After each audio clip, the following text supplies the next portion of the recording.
Thanks and welcome to join me on the 6:15. I'm Kijang Henry at Timby. We begin with our top stories.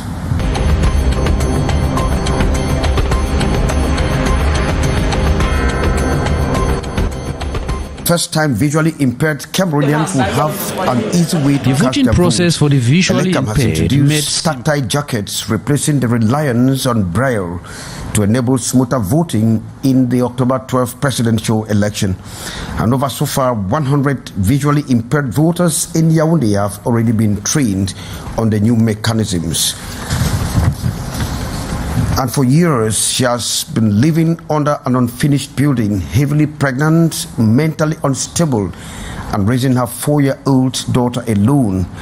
Aime's life depends on the goodwill of neighbors, and as she struggles, there are fears that are growing over how long she's going to survive under such conditions. Top stories.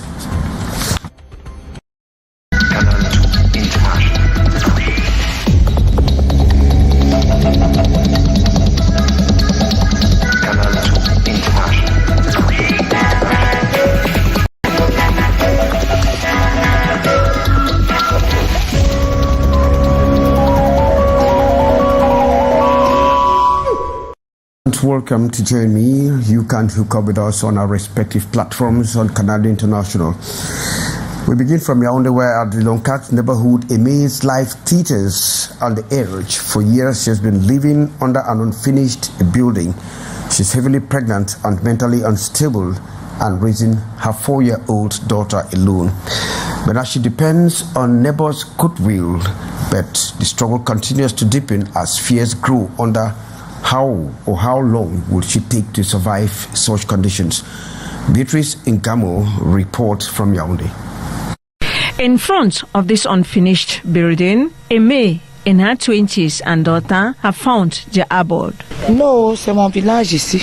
Mentally unstable, she struggles to hold on, heavily pregnant and accompanied by her 4-year-old daughter, Sylvie. Their way of life for nearly 2 years, according to residents. Environ 2 ans, elle était d'abord au niveau du rond-point.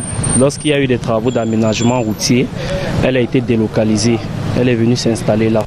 Aime has no idea how far that the child she's carrying, but she feels this joy of having another baby and knows she will have a wonderful time. Est-ce que j'ai gardé Sylvie pour rien? Même celui-ci là, dans ma prière, je veux que toi aussi là. It was a lucky day, Tuesday, September 16, that she could open up to us. One needs to be keen to observe, mix up when she speaks. Quand Sylvie était aussi venue, c'était comme ça. Dehors maintenant, il y a des mauvaises choses. Et on n'embrasse pas les gens n'importe comment. When night falls, she narrates, men approach her with cash in hand. Her mental state notwithstanding, she adds she is very selective. Je n'accepte pas l'homme n'importe comment. Avant de t'accepter, je regarde d'abord bien. The survival of Aime and daughter depends solely on the goodwill of neighbors. Il vit des dons, de temps à autre, les voisins qui vendent à manger lui offrent à manger, les âmes de bonne volonté lui donnent un peu d'argent. Les âmes de bonne volonté l'aident souvent, des fois en leur donnant de l'argent, en leur donnant à manger aussi, même des vêtements. To this solidarity gest lies the disturbing growing fear, especially with her state of pregnancy. On a été surpris de la voir enceinte depuis le ventre ballonné, comme vous avez pu le constater. Et on a remarqué que la dame est enceinte. Sa grossesse va à son terme déjà. Situation, the residents could not stay quiet any longer. Thus the alarm for Aime and her 4-year-old daughter to be taken care of before tragedy strikes. This situation at the Longtak neighborhood under Yaoundé 1 is not just a social issue, it is a human emergency. Thanks, Beatrice Ngamo. And for the first time, visually impaired Cameroonians will have an easy way to cast their votes during the October 12 presidential election. And thereon, Elekam has introduced the tactile jacket that is replacing the reliance on braille to enable a smooth voting exercise. And so far, over 100 people have been trained so far in Yaoundé on the use of these new mechanisms. Hyacinthia reports. Pour la toute première fois, les électeurs aveugles et malvoyants disposeront d'un outil conçu spécialement pour eux, une pochette tactile. Même pour ceux qui ne peuvent pas lire le braille, l'on a donc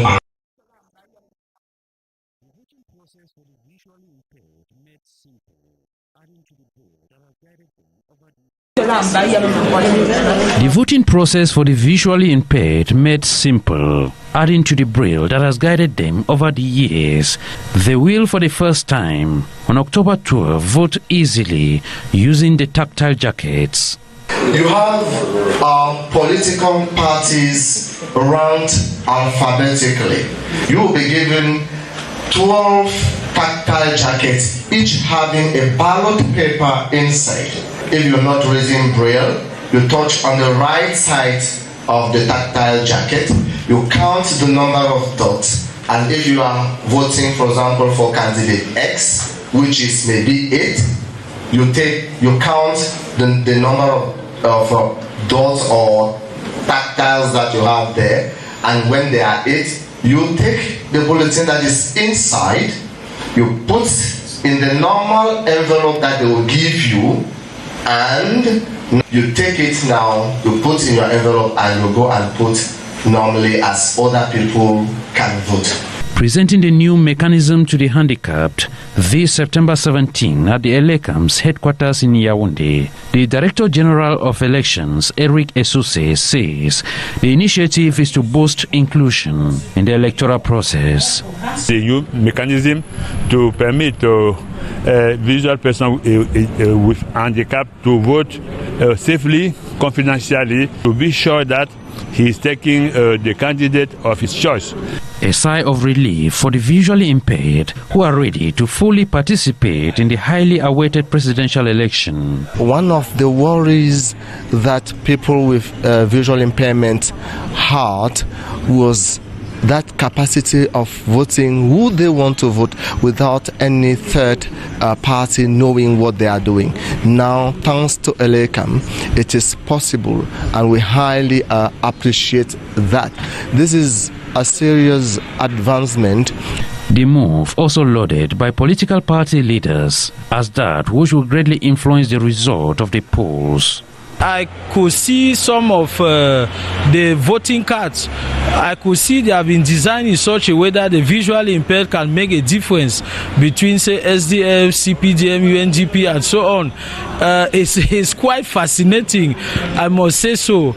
And I really want to encourage this because it's part of democratic inclusion, making sure that no one is left out. Elections Cameroon also insist that the tactile jackets will be available in all polling stations with visually impaired electorates.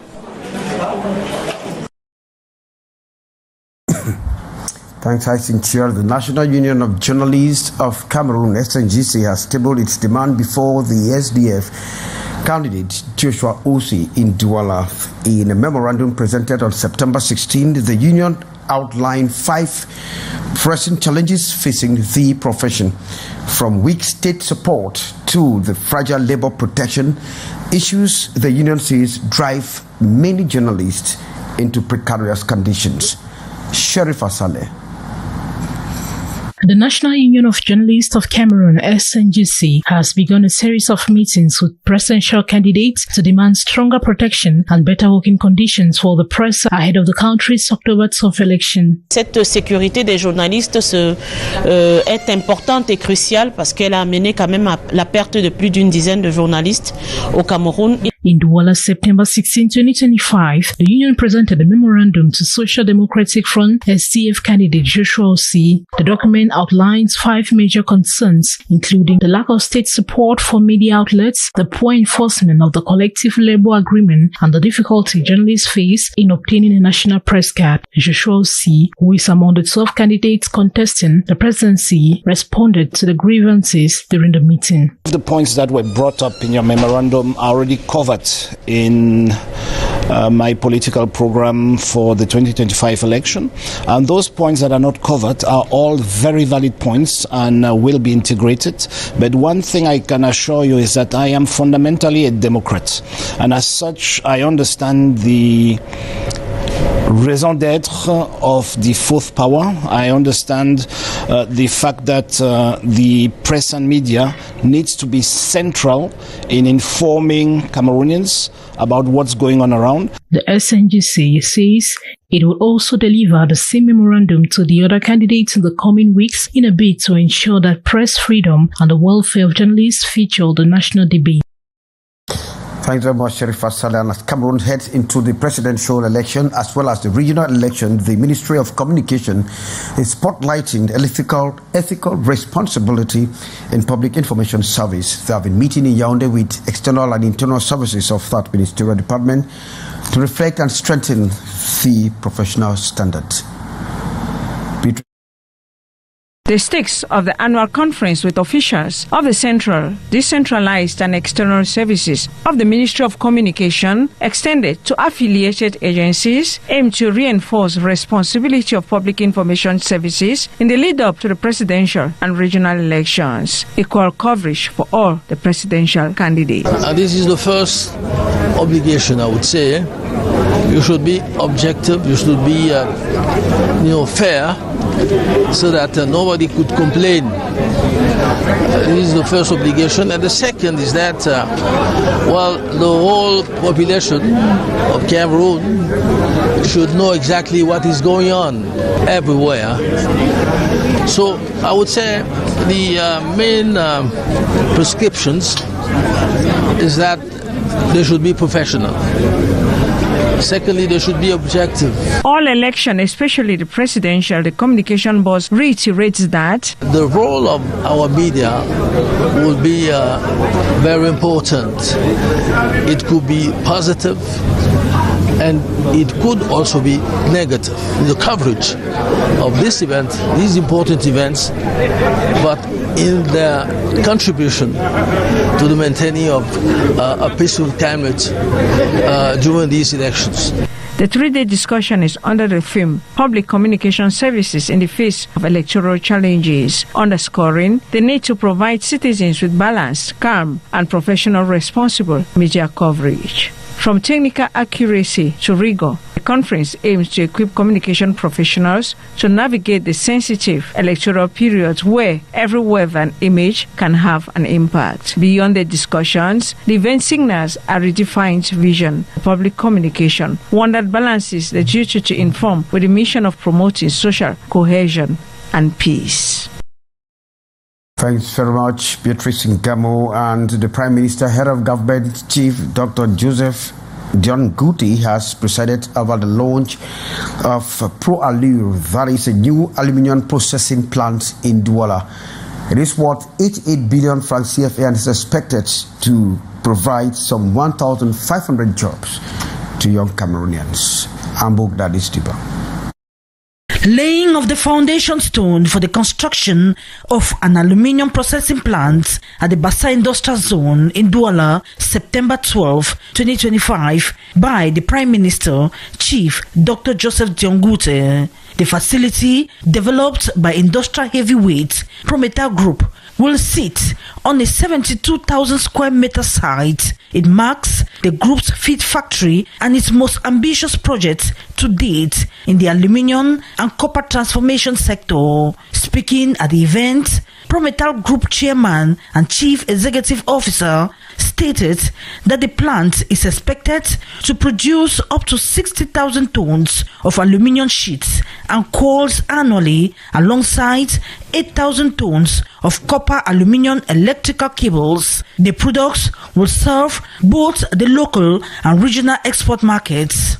Hier, avec l'acier, nous avons répondu. Yesterday, with steel, we responded to the state's expectations. Today, with aluminium and in synergy with Aluchem, the regional industrial leader in aluminium production, we are pleased to reaffirm our commitment, this time with Aluchem, a supplier. The total investment of this project is estimated at 88 billion francs CFA. Once operational, ProAlur will produce 60,000 tons per year of aluminium sheets and coils.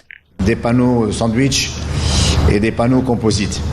The Prime Minister praised Prometal Group's contribution to the country's industrialization, noting that the factory aligns with national strategies to reduce dependency on imports and increase value-added production. He also highlighted the processing of bauxite from mini-metab into alumina for aluminium production will not only boost Alucam's capacity but provide Pro-Alu with raw materials worth over 48 billion francs CFA annually. Le gouvernement camerounais. The government of Cameroon has chosen to make steel production, and more specifically the bauxite to aluminium sector, a key pillar of the country's industrial development. The Pro-Alu project fits perfectly into this strategic framework. Today's ceremony marks a key milestone in the country's industrialization process, particularly in the local production of construction materials in large quantities and at affordable prices. Its economic impacts and positive spillover effects are worth highlighting, amongst others, the creation of approximately 1,550 direct and indirect jobs. 1550 emplois directs et indirects du fait de l'activité de Pro-Alu. Another key highlight of the event was the joint signing of financial agreements between Prometal Group and several financial institutions, securing a total funding package of 54.45 billion francs CFA. The CEO of Prometal Group took the opportunity to extend special thanks to the financial partners who believed in the project and helped arrange the financing, namely BGFE, Capital Société Générale Côte d'Ivoire, represented by Structure Finance Group, SFG, and African First Bank. BGFE Group contributed 15 billion 550 million francs CFA, 15 billion from Société Générale Cameroon, 15 billion from Propaco, and 8.9 billion francs CFA from African First Bank Cameroon. Construction is expected to be completed within the next 2 years, with operations set to begin in the first half of 2027. Thanks very much, Gladys and Randy Cuttings, for this edition of the 6:15. Lee Pidgey will be coming up shortly with the debrief. They'll actually say goodbye.